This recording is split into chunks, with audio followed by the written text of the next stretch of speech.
I will go ahead and call tonight's meeting to order. Thank you to those attending in person and those staying engaged by watching our recording at a later time.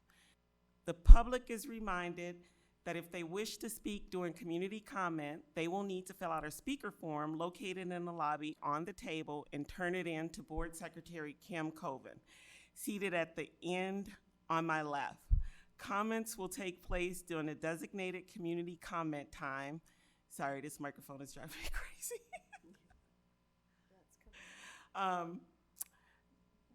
Give me a second. I lost my place.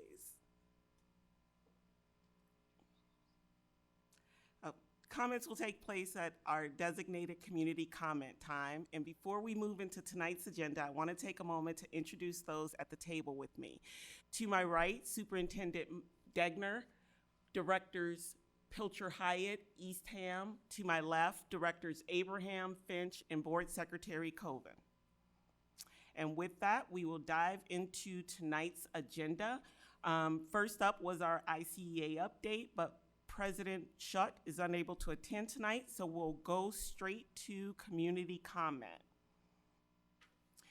Thank you for your interest in the Iowa City Community School District and for your willingness to share your comments. You are reminded to give your name, address, and topic on which you would like to speak. During community comment, persons may speak to the board about topics relevant to the district. Speakers who make comments are reminded that they are responsible for their own statements and may be subjected to legal action for those which are threatening, harassing, or defamatory in nature. It is expected that speakers will address the board and each other with civility and abide by the stated time limits. All community comment directed at non-agenda items and agenda items shall take place at the beginning of the meeting and shall be limited to 4 minutes per speaker. Time will appear at the bottom of the screens located around the room. The initial community comment period shall be limited to 1 hour. Remaining community comment, to the extent necessary, shall take place at the end of the meeting. The board will not engage in any discussion during public comment. The role of the board during this time is to listen. And tonight's only community comment is Brandon Woodard. Yep, right there. How's everybody doing? All right, I'm probably gonna stutter, and I'm shaking a little bit, so bear with me. All right, my name is Brandon Woodard. I'm a proud father of Ruby Woodard, an autistic child that goes to Coralville Central Elementary. I'm here tonight to fight for our children and all of the children, to have the appropriate resources provided to them and allow them to succeed with their education.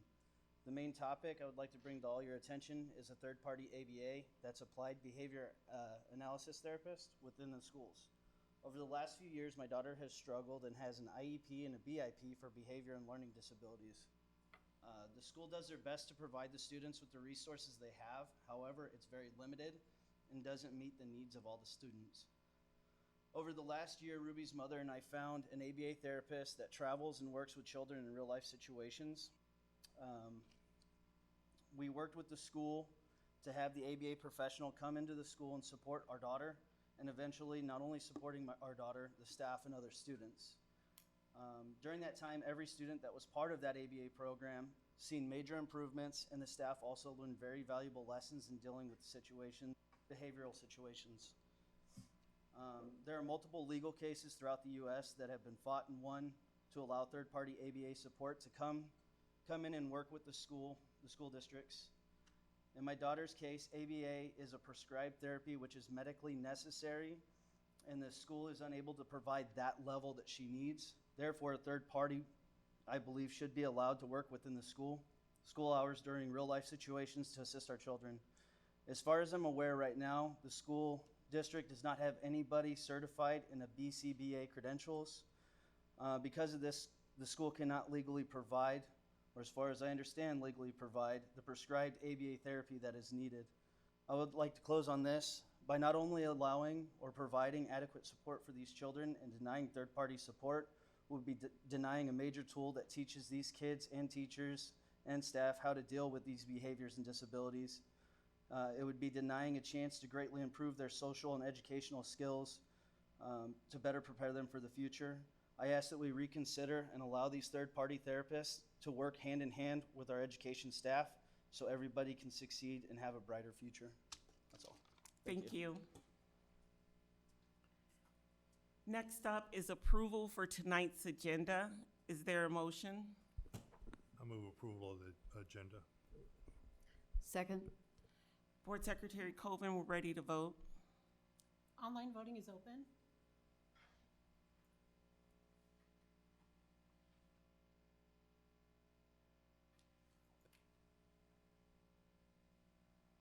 All votes have been cast and the motion carries with all directors voting in favor. And just a quick question from other directors who reviewed the bills this cycle. Were there any questions or comments? Okay, next up is our consent agenda. And Director Finch, I know you wanted to pull an item. Yes, number 16, please. Number 16, the elementary fence installation bid package. Are there any other items? President Malone, I'd like to pull number 6 too, please. Number 6, the culture and climate agreement. Okay. 6 and 16, are there any other items directors would like to have pulled? Hearing none, I would entertain a motion to approve the consent agenda minus items 6 and 16. I move that we approve tonight's consent agenda item minus items 6 and 16. Second. Board Secretary Coven, we're ready to vote. Online voting is open.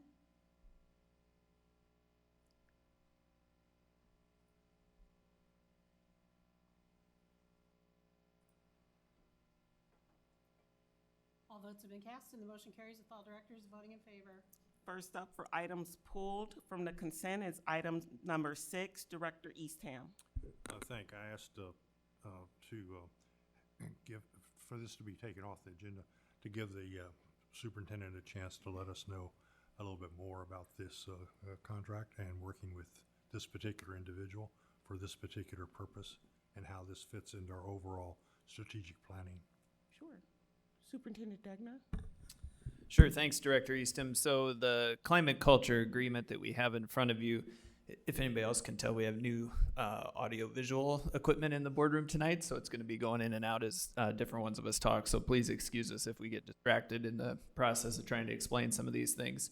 But the climate culture survey is one that we've partnered originally with the University of Iowa for a long time to stand up to measure our students' experience in our schools and provide feedback then to our buildings about that experience and set goals and move forward with progress about improving that experience for our students. So we've been doing this for the last 5 to 6 years.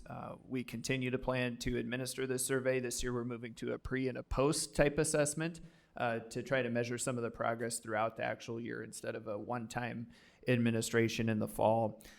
Because of new legislative requirements, this is a survey that we have to have parent permission for, and so we've worked to embed that along with some other surveys in the parent permissions as families register for school this year. The other thing that Director Eastham mentioned is how it's connected to our comprehensive diversity, equity, inclusion plan and our overall strategic plan, as we know that one of our main focus areas is climate culture in our school buildings and trying to get some analysis and a deeper dive into that student experience by subgroup. So we feel good about it. It's been a good data point for us and helped us set some very relevant and meaningful goals to monitor student progress. Thank you, Superintendent Degner. And again, I was particularly pleased to see this on the agenda because it does fit into our strategic planning very well as our use of the high reliability schools administrative model and our DEI plan. Great. Were there any other questions and comments from directors about this item? Hearing none, I would entertain a motion to approve the culture and climate agreement. So moved. Second. Any additional discussion? Hearing none, Board Secretary Coven, we're ready to vote. Online voting is open.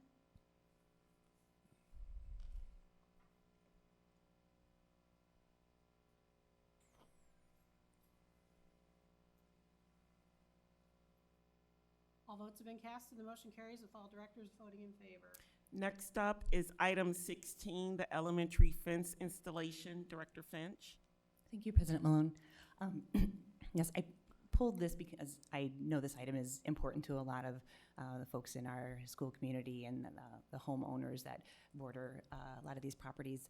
Thank you so much for having the two community meetings that were widely attended by these homeowners and folks in the school community. And as a part of that meeting, I think one of the ideas was to have the black fence versus the, what is the other, I forget what it's called. Just the galvanized The steel. galvanized, Yeah. that was the word Yeah. I'm looking for. Which I think was a great suggestion because you can see through it more clearly, and it does look better. So I know that you plan on doing some of that. I think just before I voted to approve, just for my own comfort level, I just wanted to hear more about where exactly you plan to use the black fence versus the galvanized, just because I know this is important to a lot of folks. Sure. We have some new mics down here as well, of course, and I appreciate the comments about the meetings, and we did take that feedback from the community. And so as we look at utilizing that fence, it is in areas where it would be on the border with our neighbors or more in those neighborhood settings, but it is at an added expense, about 10 to 15%. And so it's really looking at more of those areas where we don't think it's needed. For example, in tonight's package is Shimmick, and a large capacity of that fence is along the backside of Shimmick that is neighboring to some green space or some wooded area, and there's not a need to use the upgraded fence in those areas. There's also a portion at Coralville Central where we wouldn't need that, but that is something we take seriously about moving to that black fence where we can. Of course, working with the contractors, we know that we can bring back a change order for that upgraded fence for those areas, but we'll continue to work with the property owners around the sites as we do that. But this was just that baseline bid to get the contractor in place that is willing to do the galvanized as well as the black fence in those certain areas. But that's something we talked about at the second meeting, and something that the superintendent and I have talked about and shared with our facilities team, that our recommendation to them, our directive to them, is that we use the black fence in those neighborhood areas of schools. Okay, sounds great. It's very reasonable. Thank you very much. Were there any other questions or comments? Chase, I wonder if you could comment about whether Longfellow is clearly included in this plan as well.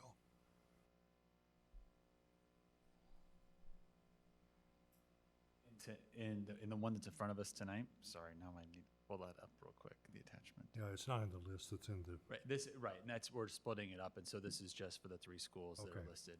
But of course, that's one that we've had a lot of conversation about, and we continue to work with the neighbors through those different pieces.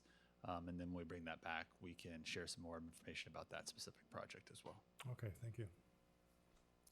Thank you. Any other additional questions or discussion? Hearing none, I would entertain a motion. I move that we approve item 16, elementary fence installation bid package. Is there a second? Second. Board Secretary Colvin, ready to vote? Online voting is open.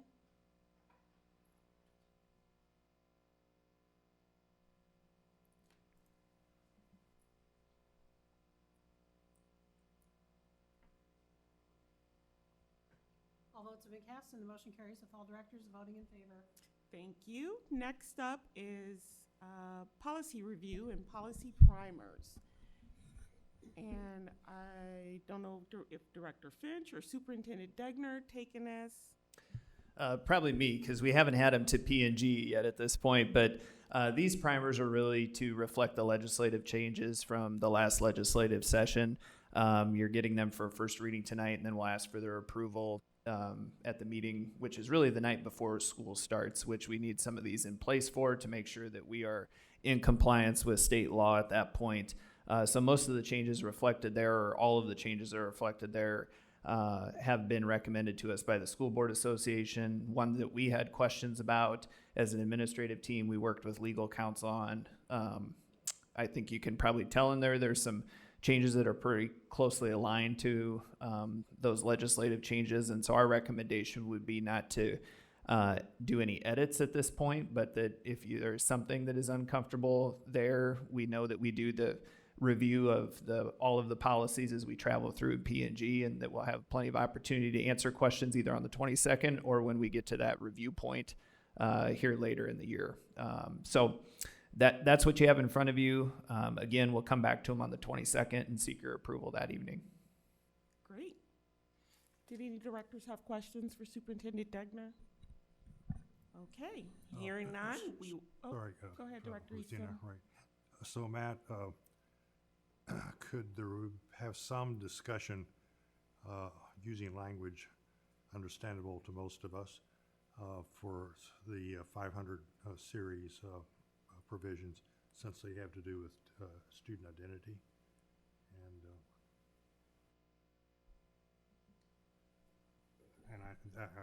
And we're all aware that there's students and parents that are very concerned about the changes the legislature has proposed.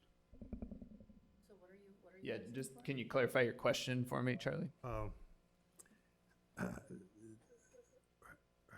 How would these new sections, new 503 sections, affect what is happening, or be different than what is happening now? I think what you're going to see come through in the policies makes it clear that to staff and to district team members that no false or misleading information could be provided to parents. And so that could be if a student's asked for an accommodation, for that accommodation to be made formal, for example, for different pronoun use or a different name, then that request would have to be run through the parents. Even if the conversation with the student doesn't result in a formal request, if a parent would inquire about some questions about their student, staff members would have to, of course, offer that information and answer. And so it's really around, if you remember, kind of the generalization term put around this was about parents' rights in that omnibus bill, is how it was phrased, parents' rights and transparency. So I think those are the clarifications you would see in there about what are the steps that our staff are expected to take in some of those circumstances around gender identity, sexual orientation, use of pronouns. Okay, thanks. And do we have some idea if parents will have a chance to be made aware of these changes even after we make this step at our next meeting? Yeah, let's take, for example, the specific issue around names. The positive part, we believe, is that most parents have had a chance to, or all parents that go in through Infinite Campus to register for their student for school have had a chance to review the name field of their student. And so they're basically giving approval at that point. If a student would request a name change in the middle of the year, that's kind of now what this policy is going to guide our work on, that we couldn't have a staff member go in and make that change independently. The parent would really have to go in and make that change on Infinite Campus. And for a student to be referred to a different name in class or have that accommodation, again, those would have to run through parents. And so I think parents are already heavily aware by going through that registration process, and then would again need to consent to that beforehand. So I guess our concern isn't as much about the parent awareness, probably as much as it is about staff awareness and student awareness about the changes at this point, because parents are being made aware on the front end, and then of course there's triggers put in place here in the policy that parents will be made aware if anything were to change with their student. Okay, do we have any notion right, at this point about numbers of students that have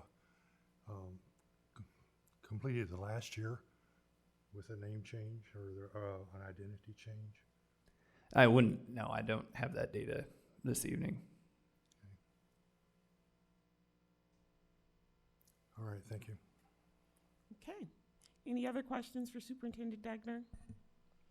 Okay. Next up is our first discussion item for the legislative priorities. You may recall at our last meeting, we discussed what some of those priorities we wanted to select that Board Secretary Coven will fill out and submit for us. And the survey results are listed. So the top 4 will be preschool, teacher professional development, private school choice, and mental health. So I don't know if any other director would like to comment, but I just wanted to make sure that those priorities got read into record, since we did discuss it last meeting and completed the survey on what our 4 was. Any directors have comments? Okay. Hearing none, we will move on to our second discussion item, which is legal guidance on new legislation. And is that Superintendent Degner? Yeah, last week, or last meeting, we provided you guys quite a bit of information on the legislative changes, and today we worked through a lot of that information with our administrators as we had our first administrative council meeting of the school year. Yeah. And Director Eastham asked a question around one of the probably heaviest lifts for us with some of the parents' rights legislation that are now laws we're expected to abide by. But there's a promotion requirement that's going to be another heavy lift for us that I think, there's some general unawareness about the significance of that, about what that means with no instruction around gender identity or sexual orientation in grades K-6. And so we're talking about, classroom walls and stickers and windows and things like that, and trying to explain out some of the practical examples of what administrators and staff are going to run into as they start the school year. And then, of course, the library provisions. We've all seen the recent news stories about districts with their lists as they're trying to determine age appropriate and the definition of age appropriate with Sex Act. So we've given direction to staff to begin that work and are working through that process here as we start to welcome back teachers and librarians to the school year and then share the best guidance we have at this point.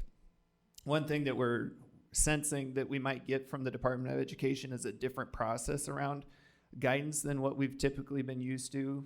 Typically, the department's given out guidance about how to abide by new laws.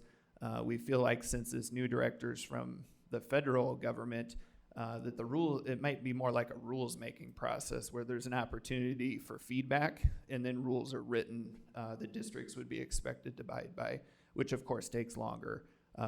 We don't have anything for certain that that's what's going to happen or any definite knowledge on that, but we anticipate that could be what's happening this fall. So that could be a plus because there could be an opportunity to provide some valuable feedback about what this legislation means and the potential impact on students and staff to try to get some reasonableness to how these things get implemented in our schools. But in the meantime, we've done our best to work with legal counsel and collaborate with other districts to move forward with the implementation pieces.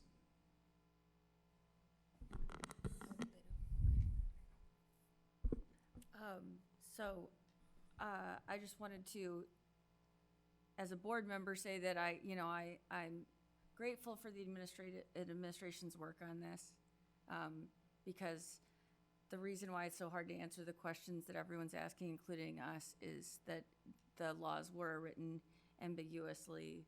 And, I read laws for a living. And so, I can absolutely say that they are really that hard to understand. I think it's, some of that was done intentionally. So I am sorry that this administration and administrations throughout the state are dealing with it. And I also hope that the community understands that it's not the admin team isn't trying to shift a responsibility about this. It's just literally that difficult for the admin team to know exactly how to implement some of these things. So if the community, anyone who has kids in schools or works in our schools knows there's about 1,000 things they have to think about right now to figure out how to comply with ambiguous rules. So again, thank you for what you're doing. Also, I know the board supports the teachers who are trying to figure this all out and the staff who are trying to figure it out. And again, to the community, I just hope they know how hard this is on our admin, our teachers, and our staff. If you're not part of this system, if you don't have a kid in our schools, you may not really get how hard this is for everybody. So as a board member, I just appreciate the work you're doing. Thank you, Director. I think the one add-on I'd say thanks for that, Director Pilcher-Hayek, is the part that's coupled with it that I think makes it extremely concerning for the staff is the penalty portion of, the consequence aspect that we talked to you guys about last meeting, that it's a hearing with the Board of Educational Examiners. The makeup and shape of the Board of Educational Examiners has been changed. And so there's a responsibility on the district to try to cure a complaint, and then if it's not, the penalties are fairly significant to the employee, and then of course to our team that responds to those complaints. And so thank you for saying that. I think that's what's also heightened the level of concern, not just making sure we comply with the laws, as of course we would still be concerned about, but also then knowing the back end consequence and that real I would just say scary aspect for a lot of our staff members about if they don't do the right thing according to the law. Thank you. Were there any other questions or comments from directors? Thank you again, both Director Pilcher-Hyatt and Degner, for the comments. Next up is our presentation for the Center for Innovation. And is that Yeah, so we're excited to have Trace back with us and to share some of the feedback that he was able to put together for us with these sessions we held in the spring as we look towards planning programming for our ICCSD Center for Innovation. And I'm going to turn it over to Trace so I quit talking to this microphone for a minute. And is there a microphone up there for? Actually, thankful there isn't. No, you kind of need it. Sorry. We're all going to suffer through the microphones tonight. Everybody gets their turn. All right, well, thank you for having me this evening to give you an update on what we did late this spring. I just should quit messing with this. We had 5 community sessions with 60 participants that represented a wide swath of our community. We met in, I lose track of time, May. I think we were doing this work. Just to give you a brief rundown of what they experienced and what it led to. The first thing that we asked them to do is to share an experience about someone from their youth or their young adulthood who really saw them as a whole person and supported them. And so everybody got a chance in small groups to tell a very personal story about someone who saw them and supported them in their youth. And some really heartwarming, beautiful stories about how people stepped up to help them succeed and move forward. So we did that with a very clear purpose. We wanted to ground everybody in a personal experience about being seen and heard and understood. We then moved to a more global question that asked, what do you need to know and do to be a successful adult and citizen today? And so group after group created a laundry list of all the skills and aptitudes and abilities and knowledge that people today as adults that we feel like we need to know. Then they had some forced choice to try to identify if you had to pick the 5 that are most important to you, what would those 5 be? And 5 that are the most lacking in the people that you interact with regularly, to just try to tease out some themes there. Once those 2 things were done, we then asked the team to begin brainstorming ideas for Tate and innovation in the district, thinking about now you've had the experience of knowing what it feels like to be seen and supported, and you've identified all the things that adults need to know and be able to do today. And so again, pages and pages of ideas and things that they wanted to see happen. But there were some definite themes that emerged from those conversations, and I'll share those now. They really want to see programming that emphasizes strong relationships while providing highly experiential and highly individualized learning. And they want those experiences so that kids can build on those adult skills that they identified. They want whatever those experiences are to give kids the opportunity to find that spark, to find that thing that makes them tick, and it's what they want to do with their life, and then the school support them in that work. They want to provide authentic experiences in and with the larger Iowa City community that not only helps build a sustainable community and kids contribute in more ways than they do today to their community, as well as giving our community the opportunity to really connect with these kids and build a strong foundation so that we increase the chances that they see Iowa City and the corridor as a place they want to stay. And then finally, the last theme that we really saw was multiple paths and avenues for kids to pursue. Just lots of variety in things where kids can take it from there. So what does this mean for Tate and for further innovation? One thing I found interesting across the groups and visiting with them, they had really interesting ideas about pathways and gateways and programs that they could do, but by and large, they were agnostic about that. They really weren't like harping on one particular, oh, we got to all do this, or we got to all do that. What they really kept coming back to is making sure students have opportunities to gain those skills and the knowledge so that they can succeed in a rapidly changing, constantly emerging society where jobs and careers and skill sets are constantly changing. How do we give the kids the experiences to make sure they can adapt to a world that we can't possibly see or predict from here? Some of the specific things that excited them about some of their designs is project and community-based learning, authentic engagement in work with a strong CTE component tied with that, projects and work that really bettered both the community and the student.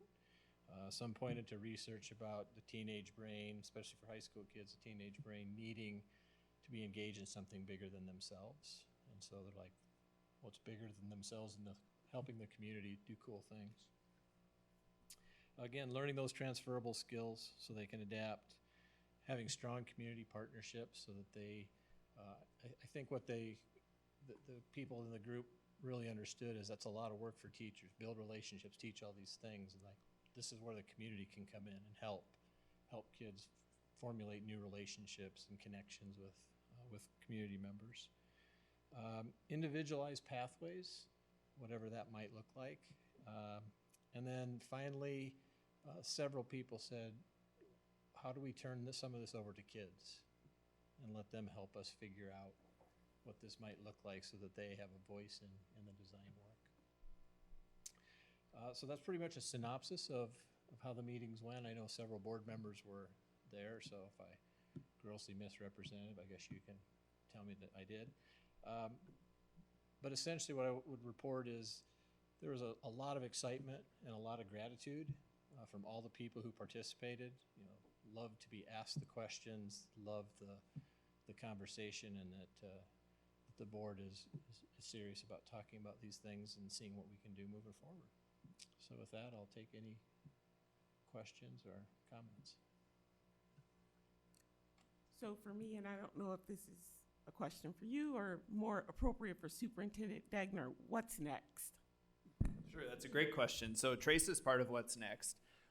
He's going to help us facilitate a leadership team that'll meet throughout the year, that'll really be kind of a multi-stakeholder leadership team, probably heavy on district staff with some administrators and teachers, but also some folks that'll help us get that student voice element that Trace talked about. So I'll be excited to talk to you guys about who that might be when we get some of the details figured out.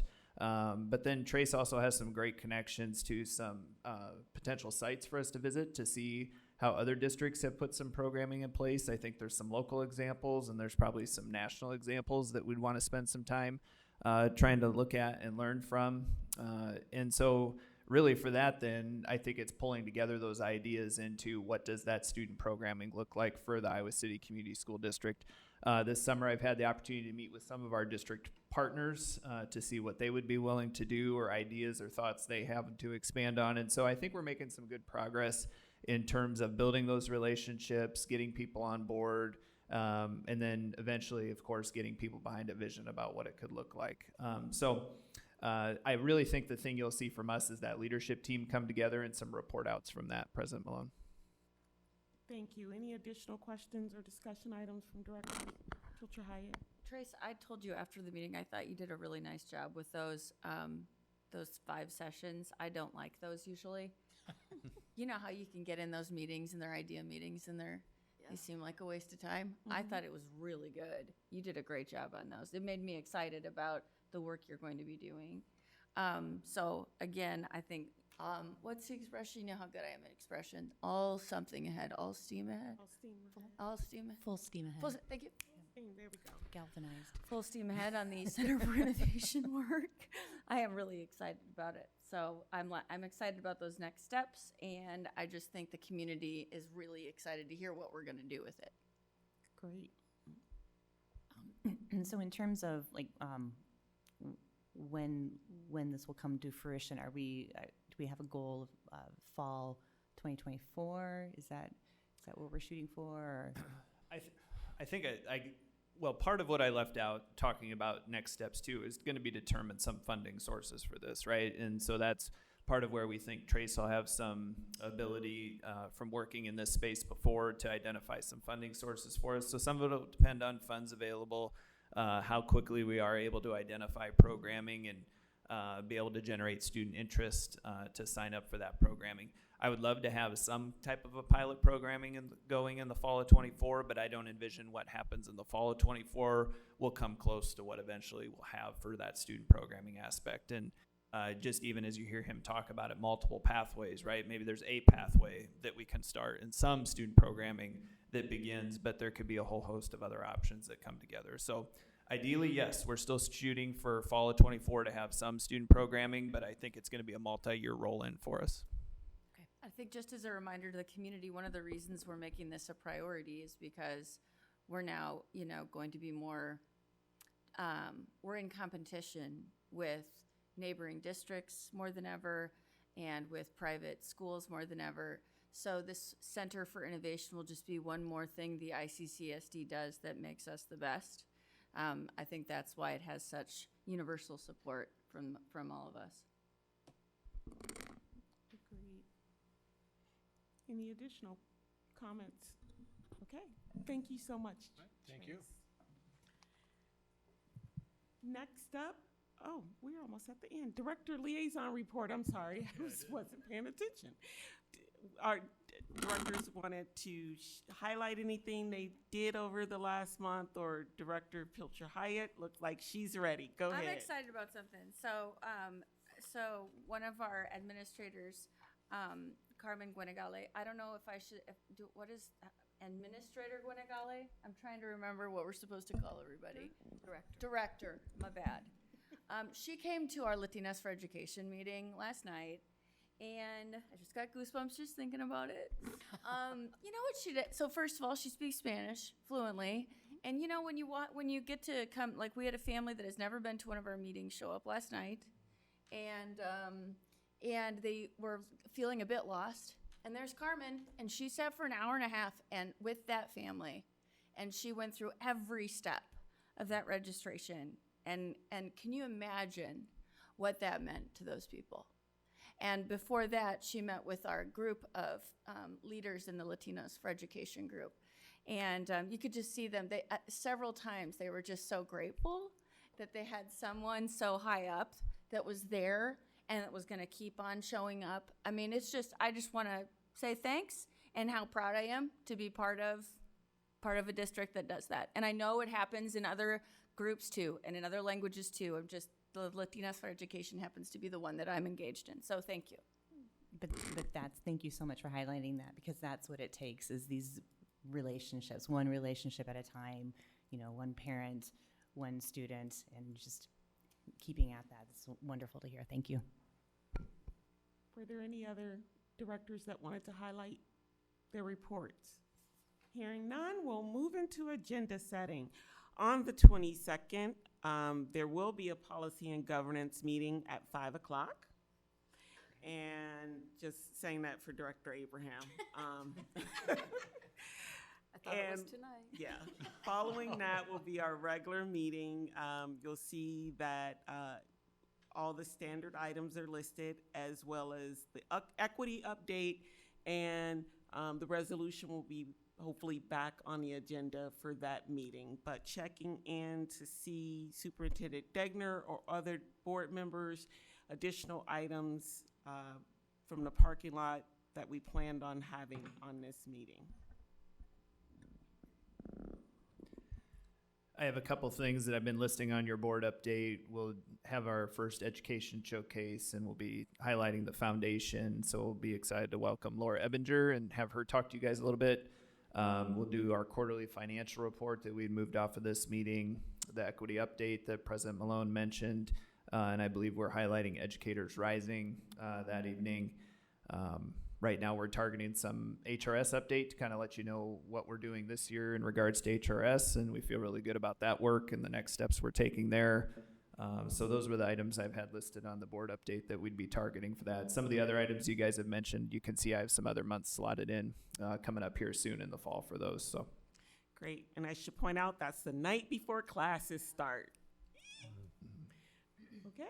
And maybe one last thing I could mention, President Malone, from our community commenter, I'll try to provide you guys some information on the ABA therapist he was talking about. And if the Great. commenter would want to email me, I could try to connect you with some of our folks too in that work. So we'll Thank follow you. up on that. That's great, That'd be because that great. was a note, yes. And President Malone, the draft agenda item number D1 has a date for the next Yes. board meeting for the 23rd. It I should be the think it was 22nd. just copied over, Okay. but I'm sure Board Secretary Coven will get that I updated. have no doubt, so thanks. Were there any other comments or questions? Hearing none, I would entertain a motion to adjourn. So moved. Is there a second? Second. All in favor? Aye. Aye. Meeting is adjourned. Thank you, everyone, for being with us tonight.